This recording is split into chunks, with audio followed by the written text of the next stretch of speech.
सोनपुर के जंगल में टूनी चिड़िया अपने पति कालू कौवे के साथ रहती थी। कालू कौवा अपने घर में ही मिट्टी के बर्तन बनाया करता था और टूनी चिड़िया उन मिट्टी के बर्तनों को जंगल में ले जाकर बेचा करती थी। उसी जंगल में हरी तोती भी रहा करती थी। वह भी मिट्टी के बर्तन बेचने का काम करती थी। कुछ ही दिनों बाद दिवाली का त्योहार भी आने वाला था, इसलिए कालू कौवा दिवाली के त्योहार के लिए मिट्टी के दिए बनाने लगता है और हमेशा की तरह टूनी चिड़िया उन मिट्टी के दियों को जंगल में बेचने के लिए चली जाती है। वहीं दूसरी तरफ हरी तोती ने भी अपने घर में मिट्टी के दिए बना लिए होते हैं और वह भी जंगल में अपने मिट्टी के दिए बेचने के लिए चली जाती है। दिए ले लो, दिए मिट्टी के दिए ले लो। टूनी बहन, तुम यह मिट्टी के दिए कितने रुपए में बेच रही हो? कबूतरी बहन, एक दिया 1 रुपए का है। बताइए आपको कितने दिए दे दूं पैक करके? टूनी बहन, तो मुझे 1 दर्जन दिए पैक करके दे दो। टूनी चिड़िया 1 दर्जन दिए पैक करके कबूतरी को दे देती है और कबूतरी उन दियों के पैसे टूनी चिड़िया को दे देती है। दिए ले लो, दिए अच्छे अच्छे दिए ले लो। हरी काकी, आप ये दिए कितने रुपए में बेच रही हो? एक दिया 2 रुपए का है। बताओ तुम्हारे लिए कितने दिए पैक कर दूं?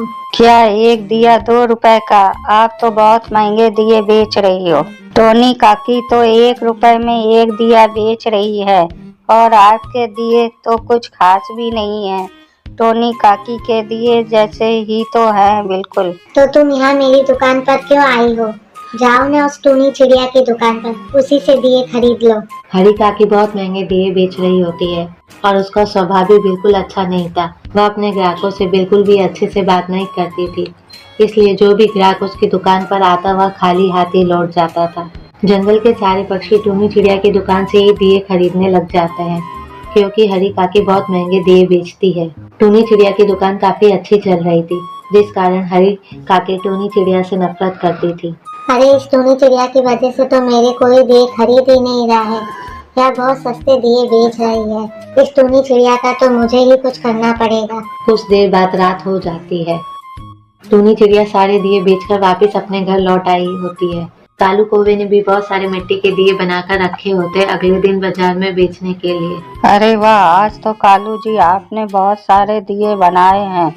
अच्छा हुआ कालू जी आपने ज्यादा दिए बना लिए, क्योंकि आज तो दुकान पर दिए खत्म ही हो गए थे और कुछ ग्राहक को खाली हाथ ही लौटना पड़ा। हाँ टोनी, मैंने सोचा कि अब दीपावली का पर्व नजदीक है तो हमें ज्यादा दियों की जरूरत पड़ेगी। बस यही सोचकर मैंने आज 2 टोकरी दिए बना लिया। फिर कालू कौवा और टोनी चिड़िया खाना खाकर थोड़ी देर बाद सोने चले जाते हैं।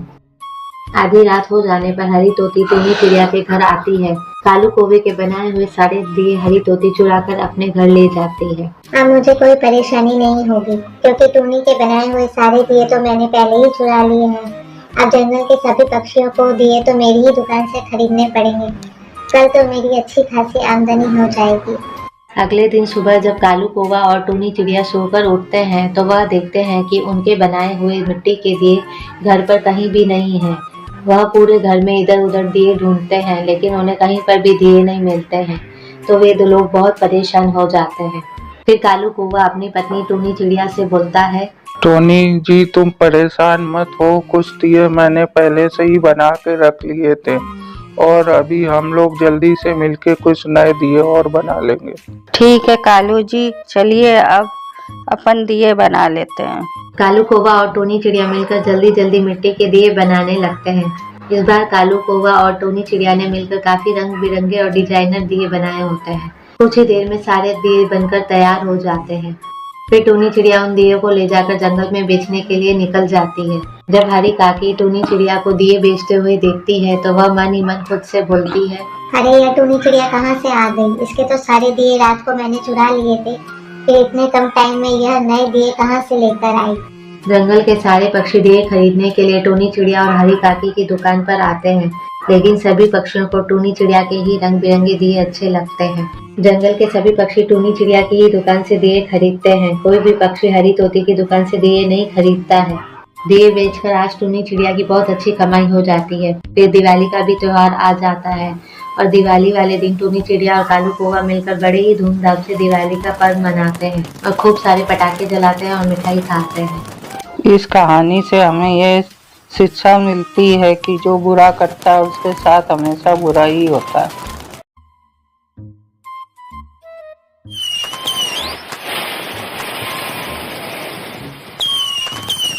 एक समय की बात है, दिवाली का त्योहार था। जंगल के सभी पक्षियों ने अपने घर के बाहर सजावट की हुई थी और दिए भी लगाए थे, पर उनमें से एक घर बहुत सूना था। ना ही उस घर में कोई दिए जल रहे थे और ना ही कोई सजावट की हुई थी। उस घर के दरवाजे के सामने एक प्यारी सी चिड़िया बड़ी उदास बैठी थी। तभी उसके घर के पास से एक बाबा जी गुजरते हैं। बेटा, क्या तुम मुझे एक गिलास पानी पिला सकती हो?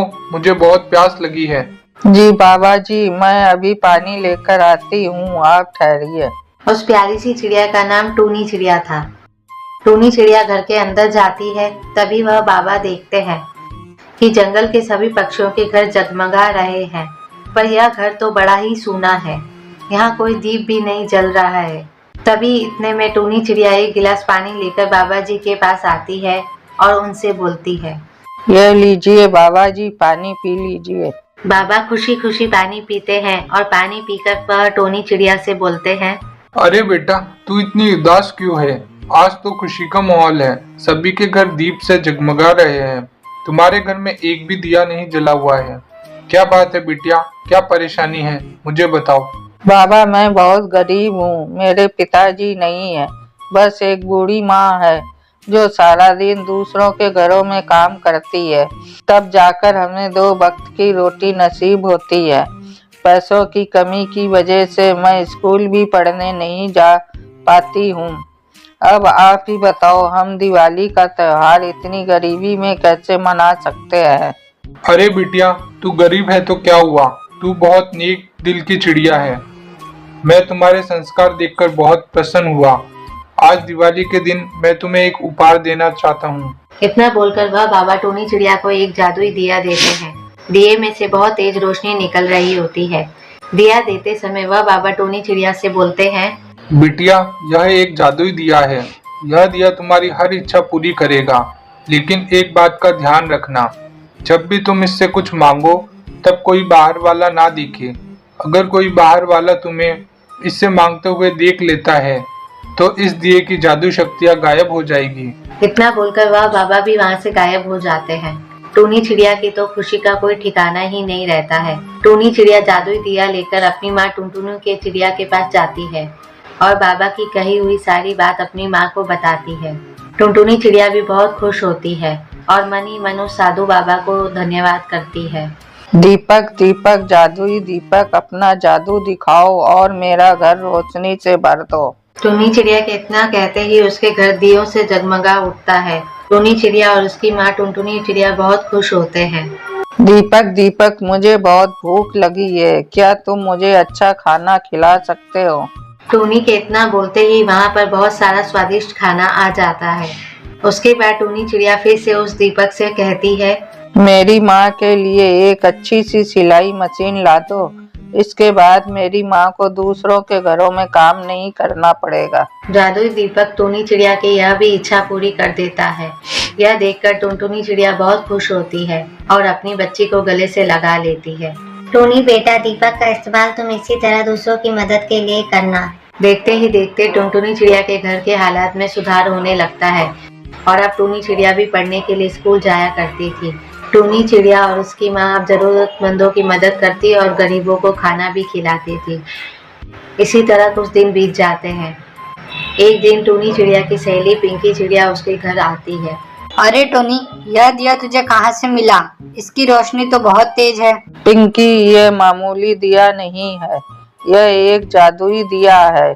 इससे तुम जो भी मांगेगा वह तुम्हें मिल जाएगा। टूनी की बात सुनकर पिंकी चिड़िया हंसने लगती है और फिर वह टूनी से बोलती है, जादुई दिया? ऐसा कुछ नहीं होता है। टोनी, तुम मुझे बेवकूफ नहीं बना सकती हो। तुम्हें मुझ पर भरोसा नहीं? रुको, मैं अभी तुम्हें इससे कुछ मांग कर दिखाती हूँ। दीपक दीपक, जादुई दीपक, मुझे बहुत सारे लड्डू खाने के लिए चाहिए। टूनी चिड़िया के इतना बोलते ही दिए की रोशनी अचानक से गायब हो जाती है और यह देखकर पिंकी चिड़िया जोर जोर से हंसने लग जाती है। तुम मुझे बेवकूफ बना रही थी। फिर पिंकी चिड़िया हंसकर वहाँ से चली जाती है। टूनी चिड़िया जोर जोर से रोने लग जाती है। टूनी चिड़िया का रोना सुन उसकी माँ टुनटुनी उसके पास आती है और फिर टूनी चिड़िया रोते रोते सारी बात अपनी माँ को बताती है। टूनी चिड़िया की सारी बात सुनकर उसकी माँ टुनटुनी चिड़िया को साधु महात्मा की सारी बातें याद आ जाती है। टूनी बेटा, तुझे साधु महात्मा ने मना किया था ना कि किसी के भी सामने इस दिए का उपयोग ना करना, फिर तुमने ऐसा क्यों किया? मैं भूल गई थी, अब मैं क्या करूँ माँ? सच्चे दिल से उन बाबा जी को याद करो, बाबा जी जरूर तुम्हारी मदद करेंगे। नन्ही सी टूनी चिड़िया मन ही मन उन बाबा को याद करती है और फिर उनसे बोलती है, बाबा जी मुझे माफ कर दो, अब से मैं कभी भी इस दिए का उपयोग दिखावे के लिए नहीं करूँगी। टूनी के इतना कहते ही वहाँ पे साधु बाबा प्रकट हो जाते हैं। बिटिया टोनी, मैंने तुझे पहले ही बताया था, पर तूने दिखावा करने के चक्कर में मेरी कही गई सारी बातों को भुला दिया। बाबा जी मुझे माफ कर दीजिए, आगे से मैं ऐसी गलती कभी नहीं करूँगी। साधु बाबा टूनी चिड़िया को माफ कर देते हैं और दिए की खोई हुई शक्ति वापस लौटा देते हैं और बाबा जी टूनी चिड़िया से शपथ लेते हैं कि वह आगे से इस दिए का उपयोग कभी भी दिखावे के लिए नहीं करेगी, बल्कि हमेशा दूसरों के हित और कल्याण के लिए ही दिए का उपयोग करेगी। इतना बोलकर साधु बाबा वहां से गायब हो जाते हैं। अब टूनी चिड़िया अपनी माँ और उस जादुई दिए के साथ खुशी खुशी रहने लगती है।